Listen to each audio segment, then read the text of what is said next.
Hello, and welcome to Iron Defense version 2. First, let me explain what my game is about to anyone that has not seen my previous video. Iron Defense is a tower defense strategy game where you have to survive waves of enemies assaulting your island. They are here to take control of your base by sieging down the stronghold at the end of the path. The player's objective is to construct towers to help defend their island until the enemy onslaught ends. They have to manage their resources so they can build better towers and secure their fortress. A lot has changed since my last showcase, so I'll guide you through the new features.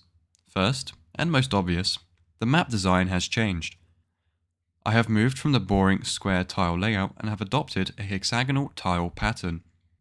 The map has been split into 3 different sections, with more props to help set a livelier scene.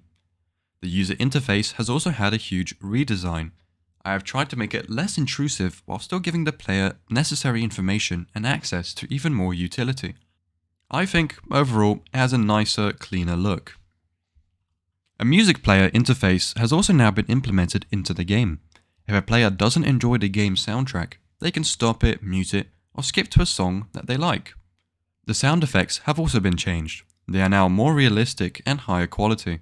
Unfortunately, the sound effects and in-game music were not made by me. In fact, they are the only part of the project that was not made by me.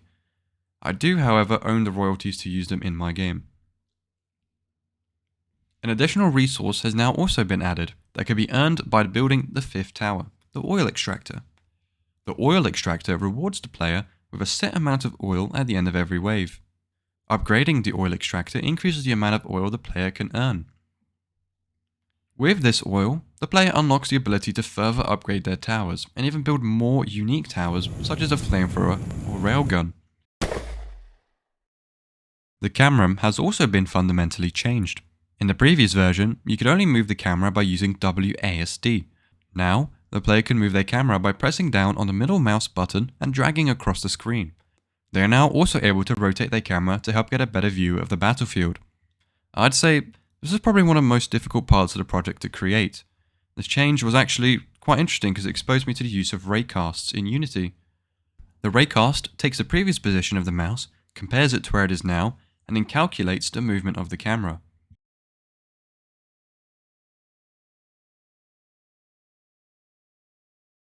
As you may have noticed, additional turrets have now been added to the player's arsenal. Up to 7, each with its own unique upgrade. One of the most interesting turrets available to the player, the Vehicle Combat Depot. This depot creates a friendly vehicle every 40 seconds that travels across the pathway in the opposite direction, damaging enemies it runs into, whilst also firing at them with its main weapon. Its upgraded counterpart, the mech, is also fully animated. And finally, for the least obvious change, but arguably one of the most important, all of the scripts have been rewritten. This rewrite is what took the most time, but it was also the most necessary. It optimized the game to help it run better. It accomplishes this by removing any unnecessary lines of code, use more efficient functions, and remove any unnecessarily looping commands. I also used more comments and a stricter wording template for naming functions, variables, and files to help it be more maintainable and readable.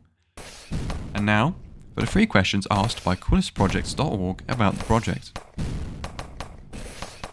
Why did you choose to make this project? I chose to make this project because I knew I could do better than what I made last year.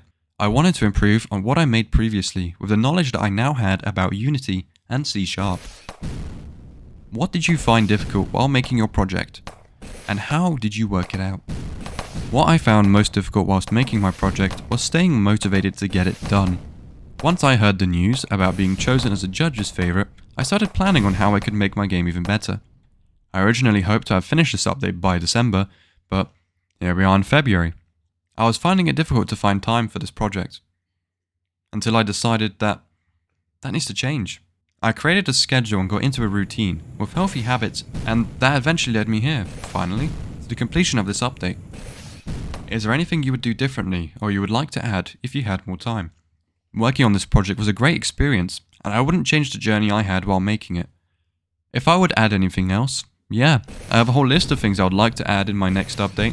More enemies, more maps, more turrets, more things I could list that I just don't have time to. But thank you for watching this video.